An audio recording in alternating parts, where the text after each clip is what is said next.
दुनिया पर एक नया फंगस छाता जा रहा है। ये ह्यूमंस पर सेटल हो जाता है। इसका ट्रीटमेंट बहुत मुश्किल होता है और ये सर्फेसिस पर हफ्तों तक जिंदा रह सकता है, इवन जब पेशेंट जिसे ये था वो काफी पहले ठीक होकर जा चुका हो।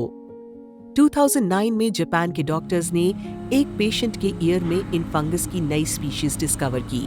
उन्होंने इसका नाम कैंडिडा ऑरिस रखा और सोचा कि पैनिक करने की कोई जरूरत नहीं है।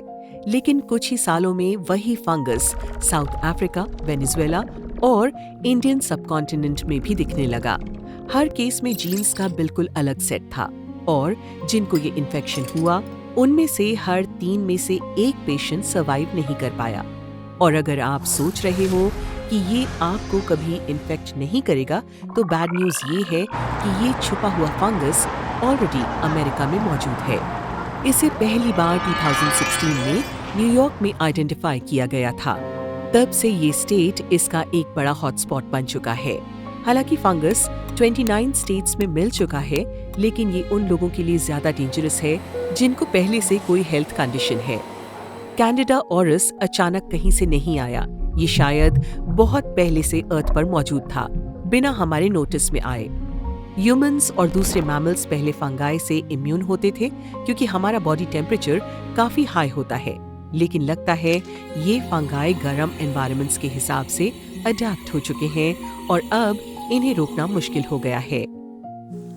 अगर आप जंगल में घूमने और मशरूम्स तोड़ने का शौक रखते हो तो इस एक चीज से जरूर बचे रहना, डेथ कैप। ये डेंजरस फंगाई आसानी से एडिबल मशरूम्स जैसे लग सकते हैं।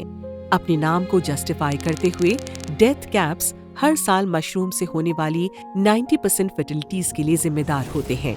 ये ओरिजिनली यूके और आयरलैंड के कुछ पार्ट से आए थे, लेकिन पिछले 1 सेंचुरी में दुनिया भर में फैल गए, ऑस्ट्रेलिया और नॉर्थ अमेरिका तक पहुंच गए।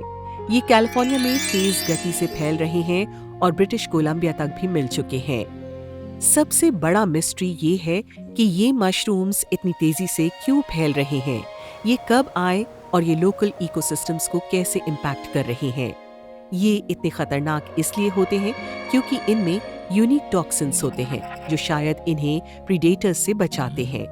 डेथ कैप्स को स्टडी करना मुश्किल है क्योंकि साइंटिस्ट को लैब में बिल्कुल परफेक्ट ग्रोइंग कंडीशंस रिक्रिएट करनी पड़ती हैं ताकि डीएनए एनालाइज हो सके। इनके और भी खतरनाक कजिन्स होते हैं, डिस्ट्रॉइंग एंजल्स।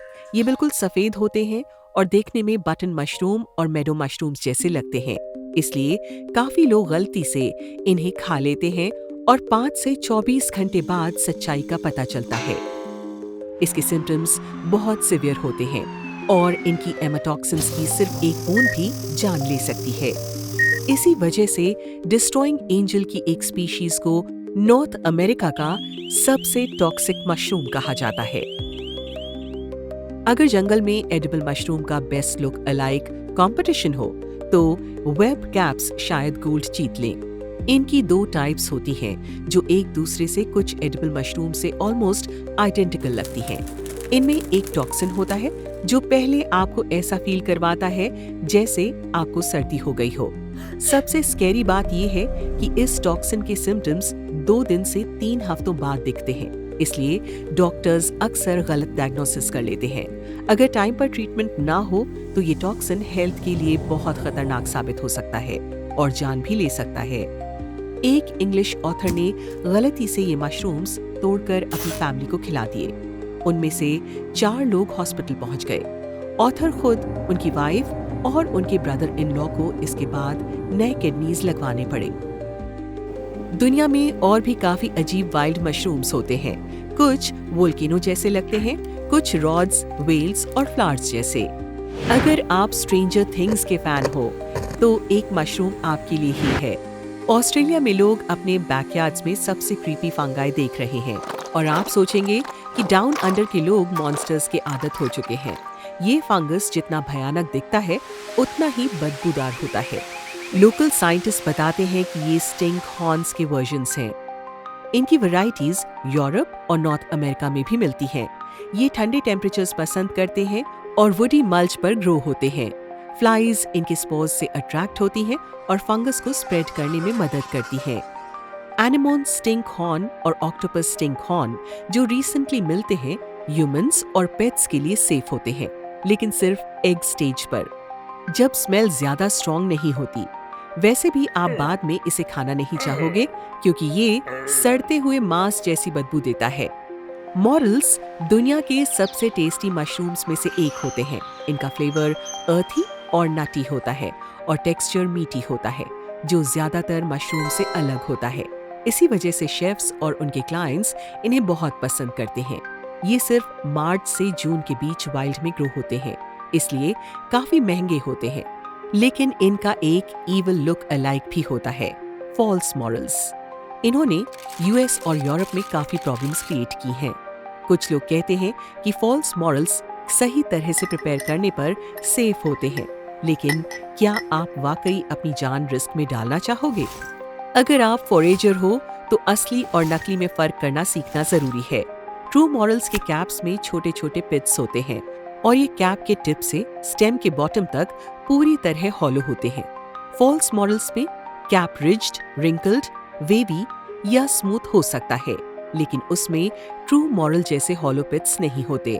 अंदर से ये हॉलो नहीं होता, बल्कि कॉटन जैसी फाइबर्स या टिश्यू के टुकड़ों से भरा होता है। पॉइजन हेमलॉक एक बहुत ही टॉक्सिक प्लांट है जो कैरेट फैमिली से बिलोंग करता है। इससे वाइल्ड कैरेट, वाइल्ड पार्सनिप या वाइल्ड पार्सले समझना बहुत आसान होता है, और अगर आपने गलती कर दी तो आपको बहुत पछताना पड़ेगा। इस प्लांट का हर हिस्सा, सीड्स, रूट्स, स्टेम्स, लीव्स और फ्रूट जहरीला होता है और खाने पर जान ले सकता है। कुछ साइंटिस्ट मानते हैं कि फेमस ग्रीक फिलोसोफर सोक्रेटिस को भी इसी प्लांट से एग्जीक्यूट किया गया था। सेटलर्स इस प्लांट को यूरोप से यूएस गार्डन प्लांट के तौर पर लाए थे और आज ये पूरे देश में fences, road sides, ditches, meadows और लो लाइंग एरियाज में ग्रो करता है। अगर आप गलती से इसे खा लेते हो तो तुरंत 911 कॉल करो या नियरेस्ट इमरजेंसी रूम जाओ, क्योंकि सिम्टम्स सिर्फ 15 मिनट में दिख सकते हैं। पॉइजन आइवी के अनलाइक पॉइजन हेमलॉक सिर्फ टच करने से यूजुअली प्रॉब्लम नहीं देता, लेकिन फिर भी सेफ रहना बेहतर है, स्पेशली अगर आपकी स्किन सेंसिटिव हो। व्हाइट स्नेक रूट एक इनोसेंट दिखने वाला प्लांट है जिसने अब्राहम लिंकन की मां की जान ले ली थी। उन्हें प्लांट या उसके व्हाइट फ्लावर्स खाने की भी जरूरत नहीं पड़ी। नैन्सी हैंक्स की डेथ उस काऊ का मिल्क पीने से हुई जो व्हाइट स्नेक रूट वाले मेडो में चर रही थी। इस प्लांट को खाने वाले लाइव स्टॉक का मीट और मिल्क ह्यूमंस तक टॉक्सिन पहुंचा सकता है। रिजल्ट न सिर्फ अनप्लेजेंट होता है बल्कि बहुत डेंजरस भी। इसी वजह से फार्मर्स अपनी पूरी कोशिश करते हैं कि व्हाइट स्नेक रूट को उन जगहों से हटा दें जहां उनके एनिमल्स घूमते हैं। क्या आपने कभी इस स्नीकी वुडी वाइन को देखा है जिसमें पतली ब्रांचेस और ब्राइट रेड पॉड्स होते हैं जो क्रैब की आंखों जैसे लगते हैं, जो किसी नेबर के घर के बाहर दूसरे प्लांट्स पर चढ़ी होती है? शायद किसी ने इसे इंडिया या एशिया से डेकोरेशन के लिए काफी पहले लाया होगा। ये बहुत तेज ग्रो करता है और इसके कुछ प्रैक्टिकल यूजेस भी हैं।